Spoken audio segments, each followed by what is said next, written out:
Hmm.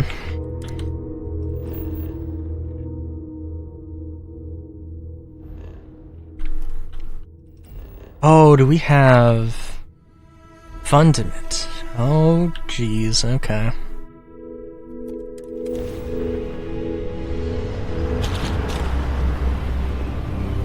I'm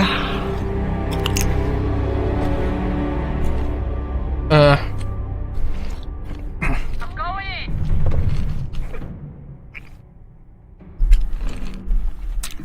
I do want to get into the habit of, at least in some way, shape, or form, doing one system per session, per recording session.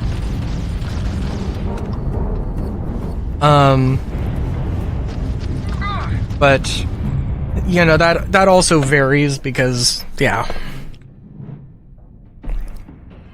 I will say, That was touch and go. Unidentified vessel. Huh. You don't usually see spacers. I'm not sure if we would have made any way we can rip it. You bet. You take care out there. so let's see. So Star Citizen, no Star Citizen. What am I trying to say? Let's go to Curie and just get some aluminum, I guess. Actually, hang on. Do I have to? Yeah, I can just land there. That's cool. Cyberpunk. I have a renewed interest in Cyberpunk. So, you know, I don't know.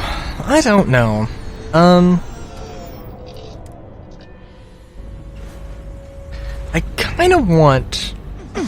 Alright, so my idea for tabletop gaming is that I got Cyberpunk Red. I'm extremely interested in playing a game of it. I love the universe. I want to continue, and I want to try and run a game of that, but everybody's fucking busy. And, like... Yeah, and and in that regard, it kind of sucks, because it's just like, well, shit. I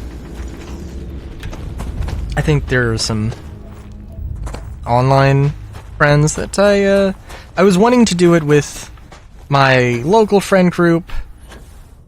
I was wanting to play with my local friend group and have it set in our local town, but I don't know if I want to do that. I don't know if I would want to set it in my local town with online friends. And I don't know, it's one of the things where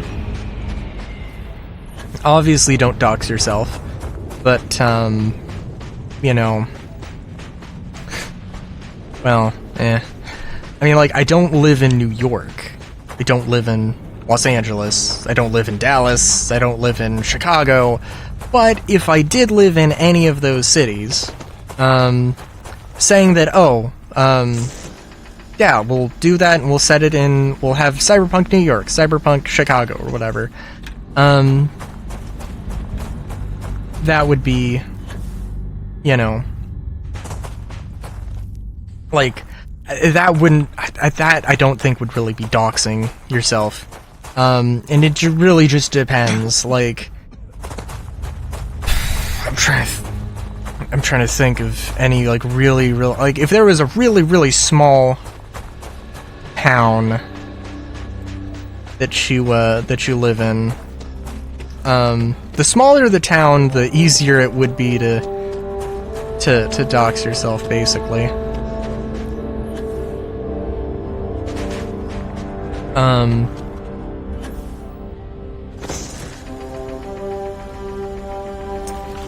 But yeah, you know, one of my regulars, and I were talking about it in stream, and so that, you know, might have got me a little bit more interested in it. Thing is that, okay, so I want to do at least one game of Cyberpunk, because I got all the stuff for it.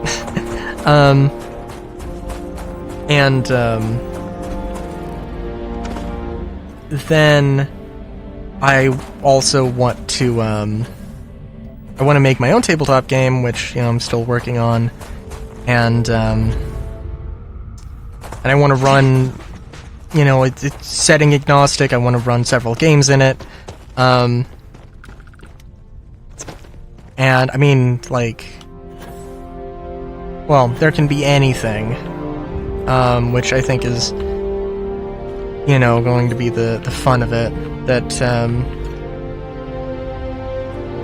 can very genuinely have a modern fantasy.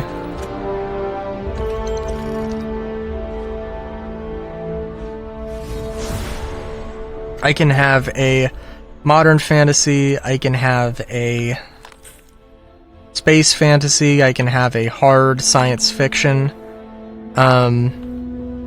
theoretically, just take the magical elements out, take the magical elements out, and you got pure sci-fi, take the,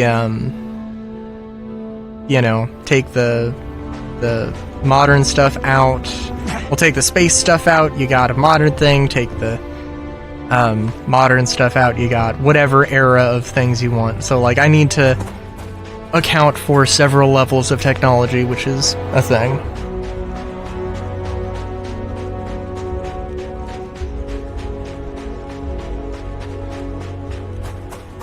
But yeah.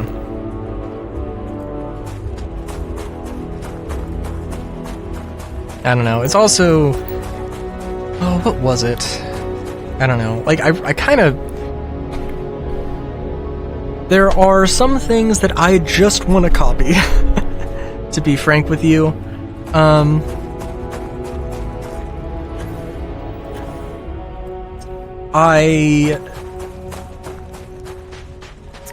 I really like the armor system in Cyberpunk, but there are a few things that just make it kind of eh. And I think actually that's probably going to be a thing I need to test out, because I'm of two opinions. So the way it works in Cyberpunk is you have a number. You do 12 damage, you have 11 armor, you do 12 damage, 1 damage gets through, and the armor abrates to... Abrates? Is that the word? Maybe. But the armor goes down to 10. And, I like that system, the way that works theoretically, but, and without having played Cyberpunk, that's a number to keep track of, and people are going to run out, or people are going to derp on it. So, part of the system, part of the balance is that the armor abrates, and it, depletes over time. And also there's some ways that you can actually restore armor, even in combat. So that's a huge part of that. But, so my first thought is that all of the numbers, what is heavy armor? Okay, let's say that heavy armor is 15. My heavy armor is maybe 9. 10 might be too high, and it doesn't abrate, it's ablate? Ablate, that's the term. It doesn't break down, it's always the same number. I am thinking that there's plink damage, so if you get an attack, and you don't have, let's say the armor is 5 and you do 4 damage, you'll still do 1 damage. But that has a few issues.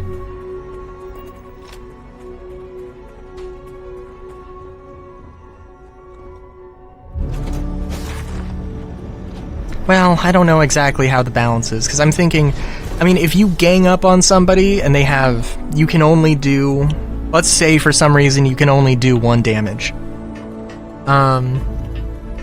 Or you can only do 4 damage and they have 5 armor. You know, I mean, everybody gangs up and maybe a party of 5 is then doing 5 damage, in aggregate. And like, well, maybe should there be a rule that like, oh, you know, well, they can only take, like, if you can only do plink damage, then they're only going to take 1 plink damage per turn, no matter how many attacks they get hit with. That also, then, well, then, you know, you have to, the incentive is to attack multiple, to get every enemy with a plink damage, and potentially, but then also if you're fighting 1 boss or not that many enemies, then you have somebody theoretically who could be doing utility stuff or something, but also, I mean, that would also be assuming that everyone can only do plink damage. There are some things. I haven't thought through every single thing. I haven't worked on the game in a while, so it's a thing. Until next time, good day, great day even. Chowskis.